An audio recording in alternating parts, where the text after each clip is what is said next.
Hello friends, welcome back to our YouTube channel Vanijya Guru. साथियों, आज हम साझेदारी चैप्टर में जो साझेदारी फर्स्ट चैप्टर है, आधारभूत सिद्धांत, उससे संबंधित प्रैक्टिकल प्रॉब्लम हल करेंगे। प्रबोध की पुस्तक से, प्रबोध प्रकाशन की जो बुक है उसका पहला क्वेश्चन मैं आपको क्वेश्चन एक बार पढ़ के सुना दे रहा हूं और आपके सामने क्वेश्चन डिस्प्ले भी होगा। आप चाहे तो उसका स्क्रीनशॉट लेकर रख लेंगे। आपके पास अगर प्रबोध की बुक है तो क्वेश्चन नंबर फर्स्ट है। क्वेश्चन है, त्रिपाठी और चौहान एक फर्म में 3:2 के अनुपात में साझेदार हैं। 1 जनवरी 2017 को उनकी पूंजी है 60,000 और 40,000 रुपए। वर्ष के दौरान 30,000 रुपए का उन्हें लाभ होता है। साझेदारी विलेख के अनुसार जो उन्होंने समझौता किया है ना, साझेदारी संलेख, पार्टनरशिप डीड, उसके अनुसार दोनों साझेदार वेतन के रूप में प्रति माह 1,000 रुपए वेतन के अधिकारी हैं। प्रति माह, है ना, शब्दों पे ध्यान दीजिएगा। तथा पूंजी पर 5% की दर से उन्हें ब्याज मिलता है। नियमित अवधि का पालन ना करते हुए, मतलब कभी भी कोई 5 तारीख को निकाल लिया, कोई अगले महीने के 18 तारीख को निकाल लिया, जब मन किया, है ना, उसमें कोई उनका फिक्स नहीं है। उन्होंने आहरण किया। त्रिपाठी ने 12,000 रुपए निकाले और चौहान ने 8,000 रुपए आहरित किए। पूंजी स्थिर है। इस आधार पर साझेदारों का खाता तैयार कीजिए। ठीक है, यह हमारा क्वेश्चन हो गया। क्वेश्चन आपको हम उपलब्ध करा देंगे, है ना, आपको डिस्प्ले यहाँ पे दिखाई देगा कि क्या प्रश्न है। बुक अगर आपके पास है, प्रबोध का फर्स्ट क्वेश्चन है। अब हम साझेदारों के खाते बनाएंगे। तो साझेदारों के खाते बनाने के लिए सबसे पहले हमें लाभ हानि नियोजन खाता बनाना पड़ेगा। जब तक लाभ नहीं निकलेगा, भाई काम क्यों कर रहे हैं? लाभ कमाने के लिए कर रहे हैं, उनका उद्देश्य तो लाभ कमाना है।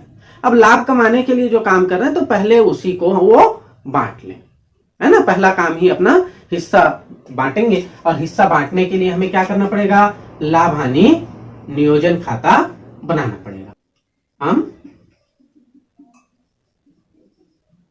लाभ हानि नियोजन खाता इनका तैयार कर लेते हैं।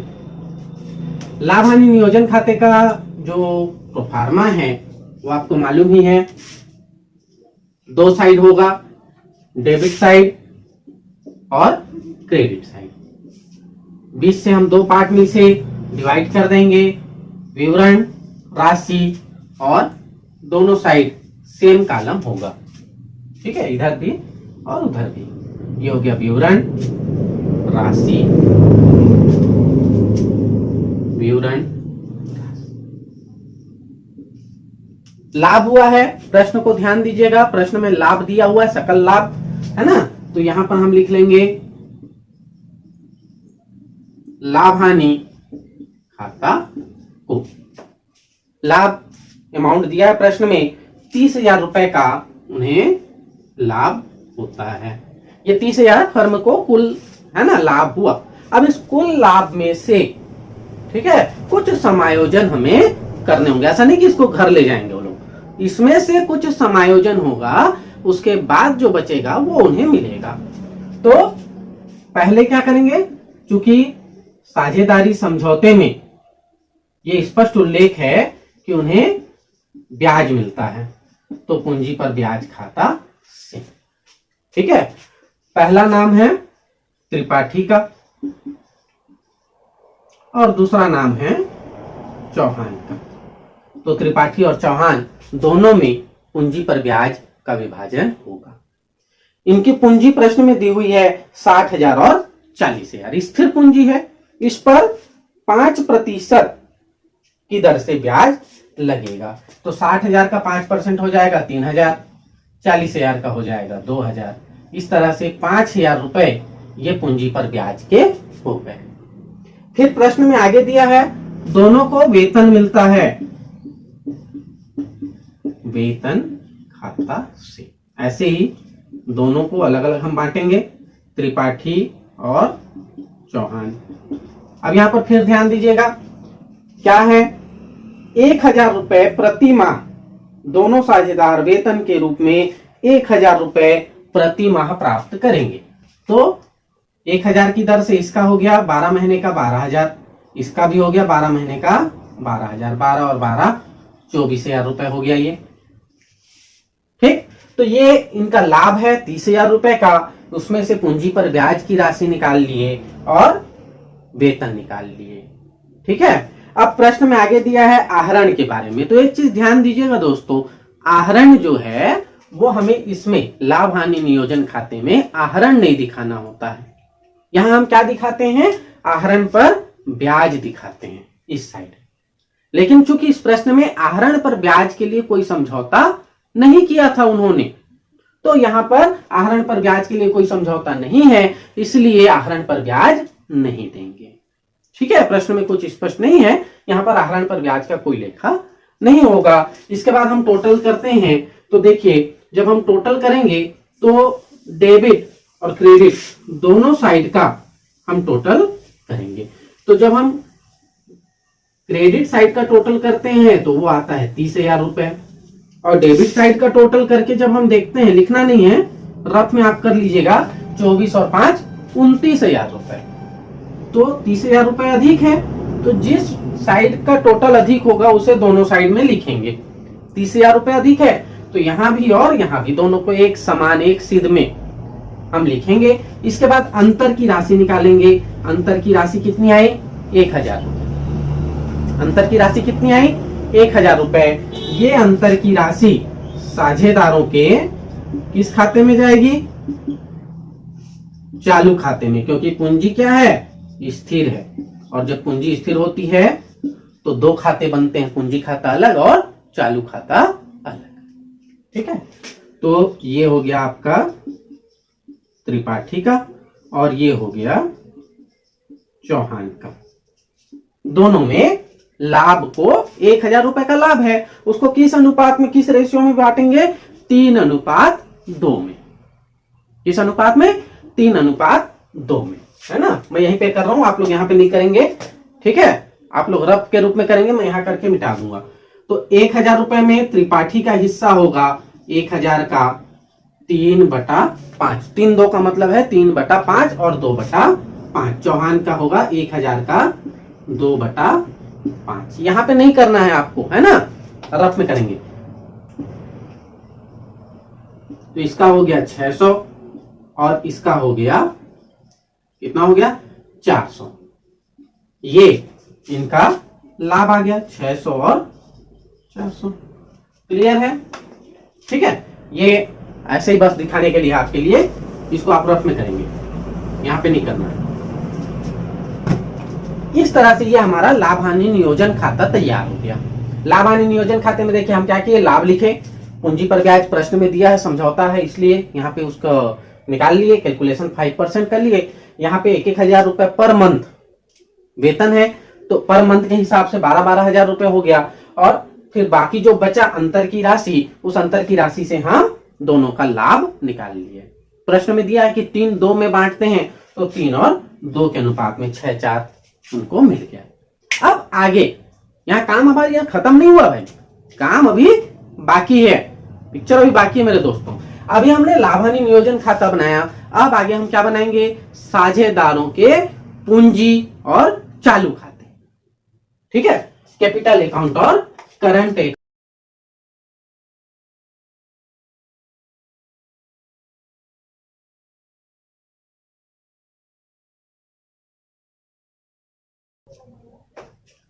तो दोस्तों, साझेदारों के पूंजी खाते, साझेदारों के पूंजी खाते हमारा प्रारूप का रहेगा, 2 साइड रहेगा, डेबिट और क्रेडिट, विवरण, और जितने साझेदार रहेंगे उनके लिए अलग अलग कॉलम हमें बनाना पड़ेगा, त्रिपाठी और चौहान। फिर इस साइड भी विवरण, त्रिपाठी और चौहान।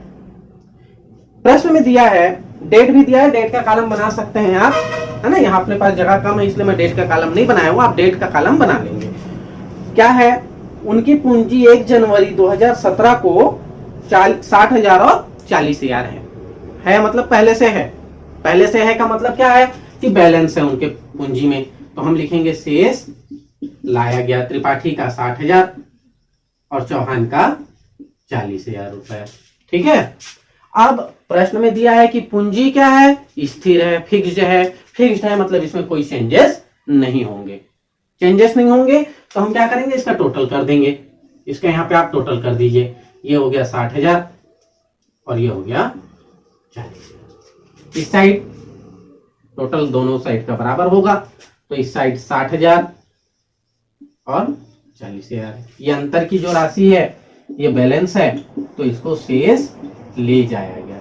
यहाँ पर 60,000 और यहाँ पर 40,000। स्थिर पूंजी में हमें कुछ नहीं करना, पूंजी खाते को इसी तरह से खोलकर उसमें बैलेंस दिखाते हुए उसे बंद कर देंगे। ठीक है। जब पूंजी स्थिर होती है तो उसमें कोई भी अलग से और हमें कोई एंट्री नहीं करनी होती है, हम केवल उसमें शेष दिखाएंगे और शेष फिर बैलेंस निकाल के बंद कर देंगे। बाकी जितना भी चेंजेस होगा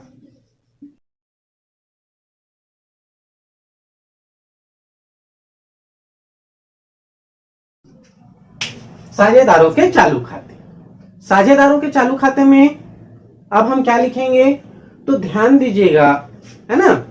ध्यान क्या देना है कि जो हम लाभ हानि नियोजन खाते के डेबिट साइड में लिखे थे वो सारी मदें इसके क्रेडिट साइड में आ जाएंगी, और जो उसके क्रेडिट में होगा वो इसके डेबिट में चला जाएगा। लाभ नहीं लिखना है ना, जो स्टार्टिंग में लाभ लिखे थे उसको छोड़ के।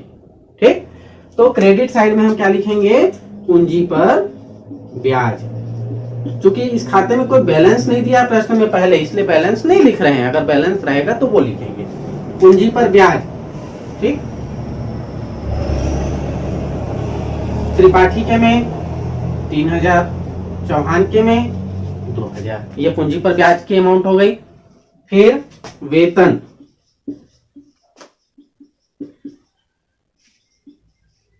वेतन इसका 12,000 और इसका भी 12,000, दोनों के 12,000 रुपए हैं। और उसके बाद लाभ, लाभ हानि नियोजन खाता, इसका लाभ है 600, इसका लाभ है 400। प्रश्न में और कुछ स्पष्ट नहीं दिया है तो ये अमाउंट हम यहां लिख लिए। इसके बाद आहरण, प्रश्न में आहरण के बारे में दिया है, उस आहरण का हमको यहां पर उल्लेख करना है।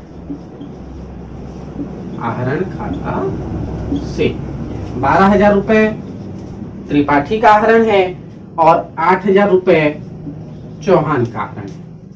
तो इस तरह से हमने जितनी सूचनाएं प्रश्न में दी थी वो सब हम यहाँ पर एंट्री उसकी कर दिए। जनरल एंट्री मैं आपको पिछले वीडियो में बता चुका हूं, उसी जनरल एंट्री के लिए, है ना, हम यहाँ पे पोस्टिंग कर दिए, खतौनी कर दी। ठीक है, वो हो जाएगा हमारा। इसके बाद इसके क्रेडिट साइड अधिक अमाउंट है, टोटल कर लेंगे, टोटल कर लेंगे 12, 13, 14,400 रुपए और ये 15,600 रुपए। इस साइड कम है, वही टोटल दोनों साइड लिखेंगे, 15,600 और 14,400। ये दोनों अमाउंट हम लिख दिए, उधर का जो टोटल था वो इधर आ गया। अब अंतर की राशि निकाल लो और वो अंतर क्या होगा, बैलेंस होगा, शेष ले जाया गया। 15 में 12 गया तो 3,600 और 14,400 में 8,000 गया तो 6,400। ये जो है ये हमारा बैलेंस निकलेगा। आपके पास कॉपी में पर्याप्त जगह होगी, आप डेट का कॉलम बना लीजिएगा। डेट दिया हुआ है, जनवरी से शुरू होगा और दिसंबर में खत्म होगा, तो हमको यहाँ जनवरी और यहाँ दिसंबर, बाकी सब ये दिसंबर में होंगे। ठीक है, ये हमारा बैलेंस हो गया। अगले साल जनवरी में फिर ये शेष यहाँ लाया गया करके हम चालू खाते का शेष यहाँ लिख सकते हैं। ठीक है दोस्तों, तो ये है हमारा लाभ हानि नियोजन खाता, साझेदारों के चालू खाते और उनका स्थायी पूंजी खाता। ये वीडियो आपको कैसा लगा कमेंट करके हमें जरूर बताइए। अगर आप इस वीडियो से, आज की इस क्लास से कुछ भी अगर आपके मन में डाउट है तो कमेंट करके आप जरूर पूछिए, या किसी भी एंट्री या अमाउंट के बारे में आपके मन में कोई दुविधा है तो भी आप हमसे कांटेक्ट कर सकते हैं, संपर्क कर सकते हैं और अपने डाउट क्लियर कर सकते हैं। दोस्तों, अभी तक अगर आपने हमारे चैनल को सब्सक्राइब नहीं किया है तो क्लास अटेंड करने के लिए प्लीज चैनल को लाइक कीजिए, सब्सक्राइब कीजिए और अपने दोस्तों तक शेयर कीजिए। धन्यवाद दोस्तों। जय हिंद, जय भारत।